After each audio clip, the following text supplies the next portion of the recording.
तो मौसी के गांव में मैं आई हुई हूँ और ये देखो क्या कर रही हूँ दातुन, क्योंकि यहाँ पे मैं ब्रश लेके नहीं आ पाई, क्योंकि हम लोग कल इवनिंग में आए थे यहाँ पे शाम के 4 या 5 बजे, और हमको लगा था कि हम लोग 1-2 घंटे में यहाँ से चले जाएंगे, बट मौसी ने जाने नहीं दिया, जिसकी वजह से हमको यहाँ पे रुकना पड़ा। और मैं ब्रश लेके नहीं आई और बिना ब्रश में कुछ खा भी नहीं सकती, इसलिए मैं दातुन कर रही हूँ। एक लड़की नहीं यहीं पे थी जिसने तोड़ के मुझे दिया। अभी धूप भी बहुत ज़्यादा हो रही है, और जो मैं मौसी के गांव में आई हूँ ये बिल्कुल टिपिकल गांव है। मतलब ये गांव बहुत ही ज़्यादा बड़ा है, और यहाँ पे कैसे घर दिखते हैं और क्या क्या दिखता है मैं आपको लोगों को सब कुछ दिखाने वाली हूँ। पर दातुन कर लूँ, बहुत अजीब सा लग रहा है। ये जो गांव है ये मैं मौसी के छत पे खड़ी हूँ, और यहाँ से देखो एक जन का और इंसान का छत है, उसके बाद एक और इंसान का छत है, उसके बाद इधर भी एक इंसान का छत है, इधर भी है। मतलब जो ये गांव है ना, इसमें एक छत के ऊपर से लोग जा सकते हैं एक दूसरे घर पे। और ये देखो इतनी सारी बकरियां हैं वहाँ पे, और यहाँ पे एक ये घर है। मैं वो छोटा वाला बकरा है ना, छोटा सा बकरी, उसको मैंने गोद में लेकर खिला रही थी जब नीचे गई थी पापा के साथ। जब पापा भी उधर खड़े होंगे कहीं पे, तो बच्चे को मैंने गोद में लेकर खिला रही थी। तभी मोबाइल में घर पे ही छोड़ गई थी, मोबाइल में बहुत कम चार्ज है। और यहाँ पे अपने गांव में मेरे मोबाइल का जो मेरा चार्जर था वो उड़ गया था। मैं तो बताती हूँ क्या हुआ था, पहले आप लोग गाँव देख लो।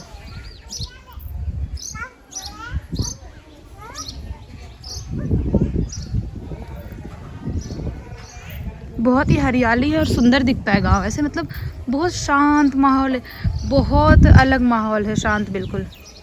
और ये टूटा फूटा घर दिख रहा है, इसमें मौसी के गाय और उसका बच्चा रहता है।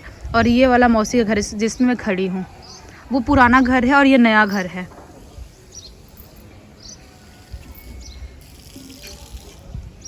और नीम का पेड़ तो रहता ही है गाँव में हर घर के आगे। एक स्पेशलिटी ये भी है यहाँ की। मैंने सोची कि बैठ जाती हूँ, फिर आप लोगों को आराम से बताती हूँ। दातुन करके नहीं हो रहा था मुझे, क्योंकि मुझे आदत नहीं है बिल्कुल भी दातुन करने की, इसीलिए कि क्या हुआ था कि कल हम लोग मौसी के घर यहाँ आ रहे थे, रास्ते में ही किसी का पापा ने वो लिया था बाइक, वो रास्ते में ही बाइक पंचर हो गया। और बहुत दूर जाने के बाद हमको पंचर का एक दुकान मिला, और कोई दुकान भी नहीं मिल रहा था।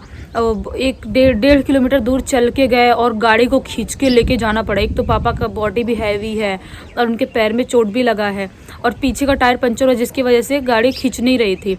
वो लेके गए 2-2 हैवी बैग, मैं खुद ऐसे ढोके लेके आ रही हूँ अपनी बॉडी के ऊपर।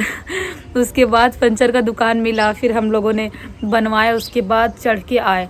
मौसी का गांव वैसे दूर नहीं है हमारे गांव से, 15 किलोमीटर मुश्किल से दूर होगा।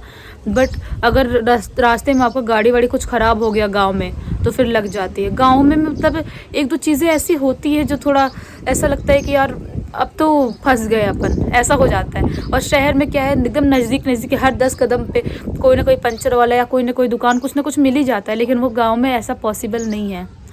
और एक दिन क्या हुआ था मैं वो भी बताती हूँ। जब मेरा चार्जर है मेरे घर पे, मेरा घर बहुत पुराना है, 10-11 साल से मेरा घर वैसे ही बंद है, पूरा कबाड़ा हो रखा है मेरा घर। तो जो बोर्ड है, जो लाइट वाले बोर्ड जिसमें चार्ज वार्ज करते हैं, वो भी पूरा एकदम पुराना हो चुका है। वो तो उससे भी पुराना है, वो बोर्ड होगा कम से कम 16-17 साल पुराना तो होगा ही, इतना पुराना है। तो उसमें मैंने अपना चार्जर लगाया और मेरा आईफोन का चार्जर निकल लिया, मतलब उड़ गया वो। उसके बाद क्या हुआ कि मैं पूरे गांव में पूछने लगी किसी के पास आईफोन है क्या। ये देखो मेरा बाल वाल सब कैसे उड़ रहा है, पूरा बिखर गया सब। तो मैंने पूछने लगी किसी पास आईफोन का चार्जर है क्या। पूरे गांव में सबसे पूछवा दी, किसी के पास भी आईफोन का चार्जर नहीं था। उसके बाद में मुझे टेंशन आ गया, क्योंकि मेरे फ़ोन में सिर्फ 14% चार्ज था कि अभी मैं क्या करूँगी, मेरा फ़ोन तो गया, अभी मैं कोई वीडियोज़ अपलोड नहीं कर सकती ब्लडी टैक्स में, अभी तो लग गई, अभी इतने दिन तक मैं क्या करूँगी, क्योंकि 10 दिन के लिए हमारा गांव का पूरा था। और आए हुए मुझे हुआ था उस दिन 3 या 4 दिन हुआ था अभी। हाँ, तो अभी तो हमारा सेकेंड लास्ट डे चल रहा है, अभी हम लोग 2 दिन बाद चले जाएंगे। तो मुझे लगा कि अब तो लग गए, अब कुछ नहीं हो सकता। और मैंने सोची कि पता लगाती हूँ भिंगारी, जो हमारे पास में ही मार्केट है, कि क्या वहाँ पे कोई आईफोन का चार्जर मिल जाएगा, तो लोग बोल रहे हैं कि नहीं वहाँ पर भी नहीं मिलेगा, और बोल रहे देवरिया जाना पड़ेगा लेने के लिए। तो मैं टेंशन में आ गई कि यार देवरिया जाने के लिए, और एक तो काम में आए हैं हम, और पापा बिज़ी रहते हैं, मैं किसके साथ जाऊँगी, कोई है भी नहीं कि जिसके साथ मैं बैठ के जाऊँ।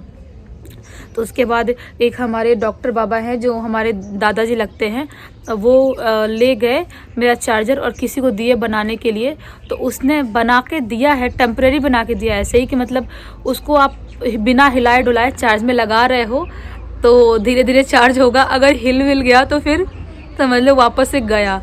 तो कैसे कैसे मैनेज कर रही हूँ, यहाँ पे अपना फ़ोन चार्ज कर रही हूँ, कैसे भी मुंह लेके घूमती हूँ, ऐसे ही कैसे भी रहती हूँ। तो फिर अभी देखती हूँ, 2 दिन तो और है यहाँ पे, 2 दिन उसके बाद ट्रेन में लगने वाला। ट्रेन का सबसे बोरियत लगता है मुझे 2 दिन तक, मतलब क्या करे बंदा, मतलब इंसान क्या करे, बैठे बैठे बोर हो जाता है बिल्कुल। तो समझ में नहीं आता है कि क्या करे क्या नहीं करे। लेकिन अभी 2 दिन यहाँ पे, 2 गांव में तो बहुत मज़ा आ रहा है, क्योंकि मैं खेत वेत में गई, वहाँ पर ही मज़ा आया, बगीचे में गई, मौसी के घर आई, वहाँ पर ही मज़ा आया, क्योंकि मौसी का गांव बहुत छोटा गांव है, तो यहाँ पे बहुत सारी चीज़ें देखने को मिलता है, तो इसलिए यहाँ पे बहुत मज़ा आता है। तो अभी मैं जाती हूँ, मौसी शायद मुझे बुला रही हैं, ये दातुन कर लूँ, इसके बाद कुछ खाऊँगी, और खाने के बाद 1 घंटे में निकल जाएंगे। देखते हैं। इन्जॉय तो मैंने बहुत किया, क्योंकि 9 साल बाद इधर गांव में आई थी घूमने के लिए। बहुत छोटी तब मैं आई थी आखिरी बार, बहुत छोटी थी, उसके बाद कभी गांव में नहीं आई थी, तो काफ़ी इन्जॉय किया। अभी पापा भी बुला रहे, जाती हूँ मैं, मिलती हूँ बाद में।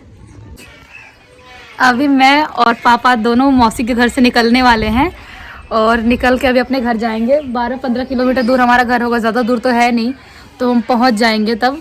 अभी मौसी का थोड़ा पैर वैर छू लेती हूँ, और उसके बाद निकलते हैं फिर हम लोग। ये मौसी के घर पे बहुत अनाज रहता है, ये सब धान वान रखा हुआ है यहाँ पे बहुत, इनके खेत में जो होता है वो धान वान सब रखा हुआ है इधर घर में, और यहाँ पर भी रखा हुआ है पूरे घर में, और अंदर और भी रूम है भाभी का, बाकी सब लोगों का भी है। मौसी आ रही हैं।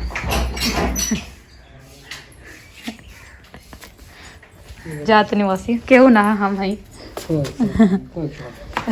पहुँचिए तो फोन करिए। हाँ हाँ, मौसी के गांव से हम लोग निकल रहे हैं, अभी बाइक पे बैठ गए हैं, और उसके बाद अपने घर पहुंचेंगे, तब आप लोगों से मिलती हूँ। लेकिन अभी आप लोगों को थोड़ा सा बाहर का व्यू दिखा दूँगी। देखो अभी पूरा खेत वेत है, और बाहर का व्यू भी दिखाऊंगी कैसा गांव है, ये थोड़ा सा दिखाती हूँ। ये गांव है बिहार का, यहाँ पे पूरा हरियाली है, रोड है, चारों तरफ खेत है, और घर भी है दूर दूर पे। वहाँ पे मौसी गांव में करीब करीब घर था,